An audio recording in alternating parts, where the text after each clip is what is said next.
We've all heard of that scenario where we walk into a modern art museum and we encounter a piece of artwork that is completely blank, or just filled with one solid color. We'd think it's all just a joke, but it turns out that it was actually the artist's intention. In a few aspects, The Fox and the Whale is like that blank canvas. Well, of course, the backgrounds are beautifully colored and the atmosphere was presented to us in a shower of hues and shades, but the blank canvas lies in the narrative aspect of his animated piece. Although we're surrounded by all that beautiful imagery, the intentions of the main character, the fox, and his thoughts and feelings are very vague and ambiguous. The narrative of the animated short left a decent but rather mingled impression among us. But guess what? It was actually deliberate, and it's done for a good reason as well. And in this episode, we're going to find out why.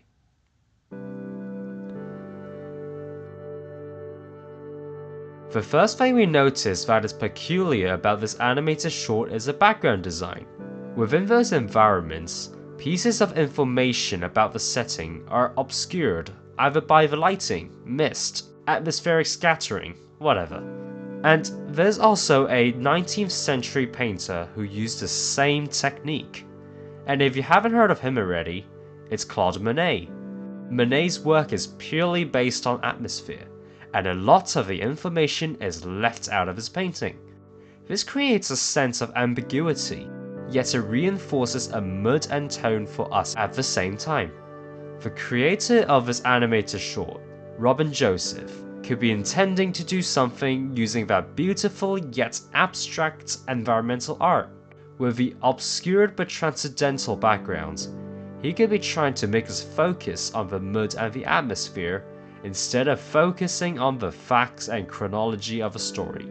As a result, this prevents us, the audience, from rationalizing what's going on in the story, and let the flow of the animation and sublime atmosphere influence our senses instead. When we finished watching the animated short, we were captivated and entranced by the fantastic, abstract atmosphere, which evoked sensations of powerlessness over nature, and uncanniness that we could not describe with words. Yet, we do not know what's the point of all of that.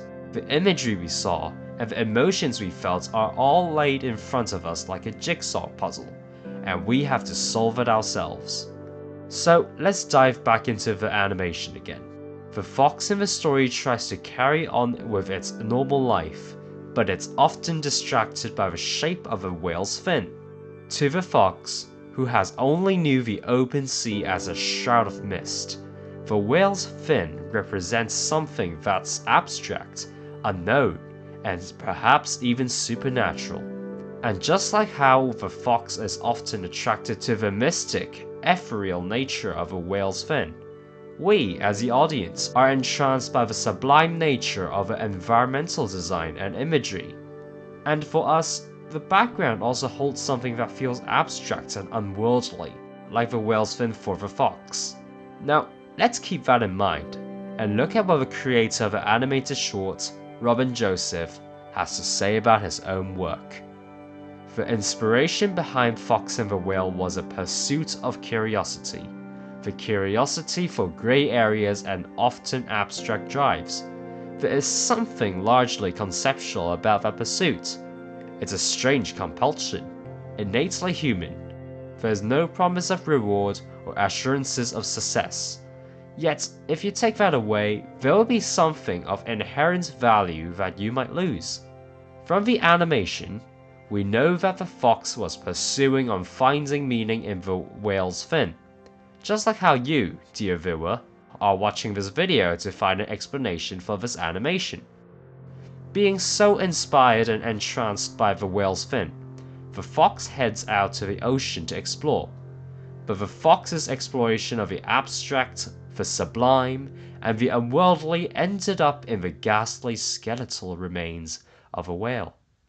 As Robbin stated, the animation is about the curiosity for the grey areas of this world, which is indirectly conveyed through the ambiguous, beautiful, and ethereal imagery.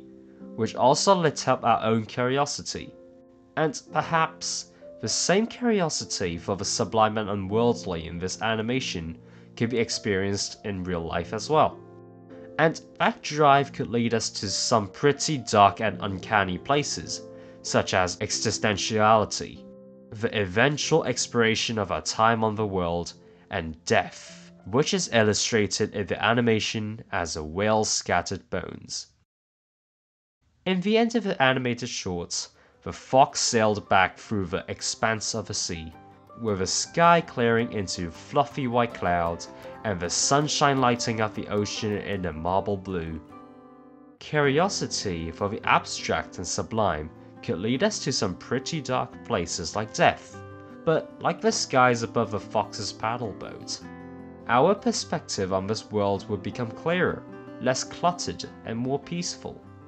We've realized that we have grown, and we've reached a new stage of maturity.